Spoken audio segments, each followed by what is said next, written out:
respected chair, dignitaries, delegates, and my dear friends. It's an honor and privilege to stand before you and share some of my thoughts on the economic perspective of intellectual property rights. From the Vedic perspective, what was our approach on the knowledge and information, and in the present scenario, especially after independence, in the light of latest laws and regulations which regulate the intellectual property and how we are into it and what needs to be taken care. So it's a humble attempt to address all this.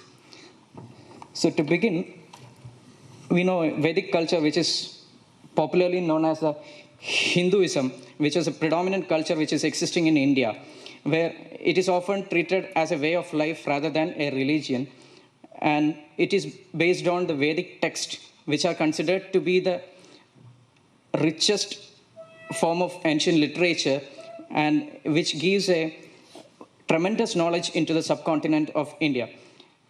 And in ancient India, the knowledge sharing was believed to be the greatest thing, where we did not upheld the concept of holding ownership over information or knowledge. But if we look at the present scenario, that is not the case, where the world of business is changing at a breathtaking place, where knowledge and information is the most valuable asset in today's economy. So in that case, I would like to say that today's the business world is more of a knowledge-driven economy, and there comes the significance of intellectual property. So what is an intellectual property? Intellectual property, it is nothing but the creation of human intellect. It can be literacy or artistic work or symbols or names which can be used in terms of the commercial exploitation. So it is something which has come out of the creative mind of an individual or a group of individuals. So in the modern era, such kind of inventions or creativity is protected under various laws. So why it is protected? The idea behind protection of such invention is, unless otherwise we give some incentives to the creator to protect his creation, that gives him certain incentive to exploit it. And these are negative rights, basically, which exclude others from exploiting his creation for a limited period. So that within that limited period, for example, for patent, it's 20 years, for copyright, it's 60 years, and trademarks at 10 years, and it can be extended. So during the limited period, that gives a limited monopoly to the creator so that he can regain the expenses, whatever he incurred in that invention or the creativity. So in this context, intellectual property is very vital in today's knowledge-driven economy, especially in the case of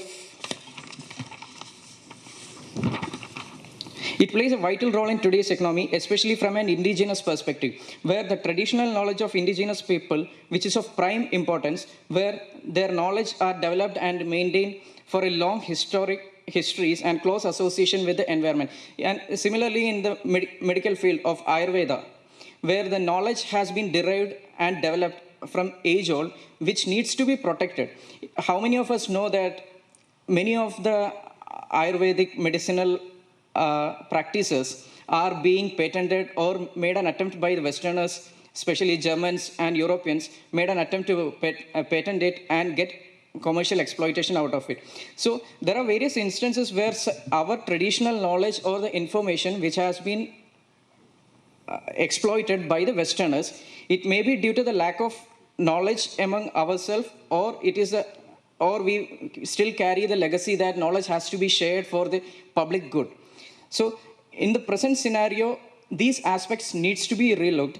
And in India, we have legislations to protect intellectual property right from 1957, where there is Copyright Act. In 1970, we have Indian Patent Act. Then Trademarks Act has come up. And there are various other legislations in connection with intellectual property right. But in all these things, the actual scenario is like, it talks about registration of intellectual property right. But what is the actual intention? The intention behind all this legislation is that the creator should exploit it and he should get some economic benefit during the limited monopoly which is granted to him under that period. But in the real scenario, especially in Indian companies or the Indian inventors, the inventions which comes and which get registered, and mostly that registration certificate will lie in the shelves. They hardly commercialize it. So there is a need of managing intellectual property rights, which is something which we lacks in India. But if we look at the Western countries, where most of the developed countries, they stop production of their, they actually stop their production to the major extent, so that, because they cannot, one thing is that they cannot maintain the cost or cost of production as compared to the developing countries. So in that case, what they do is they license it or lease it. And say, for example, Apple, they manufacture from China. All their products, they only give licensing right to the others, and they exploit their economic right. But in India, though we have various universities or research institutions which come up with number of patents, we hardly exploit it. And recently, in last week, in Indian Express, it was reported that IBM in India alone has got around 900 or 900 patents in India, which means that companies like IBM, they will exploit it. And whereas in India, how many, across India, we have very limited number of patent applications.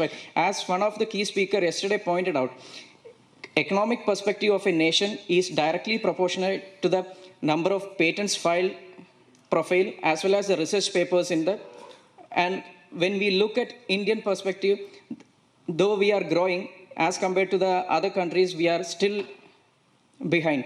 So in this context, we need to promote research R&D activities, and we need to come up with more incentives to the economic perspective. So what it actually, in the scenario, today most of the, in most of the enterprises or the, including government sector, it is believed that protection of intellectual property right lies with the legal department or with the intellectual property practitioners. And once the scientist who has come up with an invention, and though, yes, it is true that it has to be, it involves a lot of legal and practicing aspects like drafting of application and filing and execution, all those things.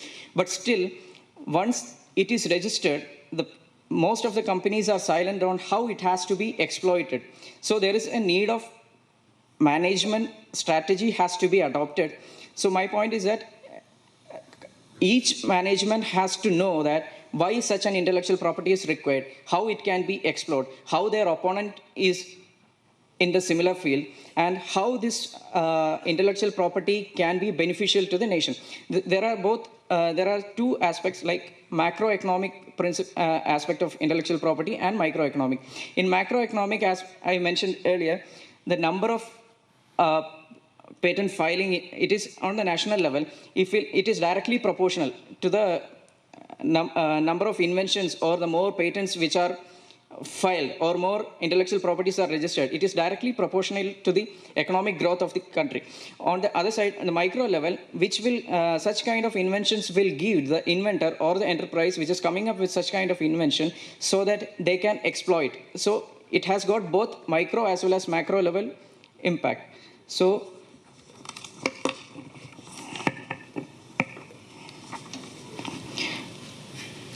if oil was the fuel of 20th century, now it is the intellectual property which is going to be the fuel of 21st century. So we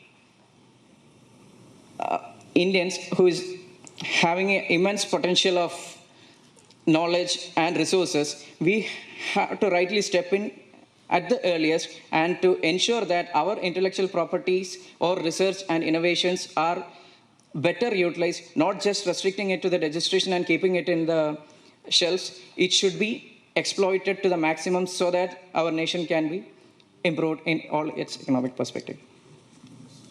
Thank you. Thank you. Vishnu, it is not a discrimination shown to Vishnu, because only after the first presentation, I came to know that there are only 3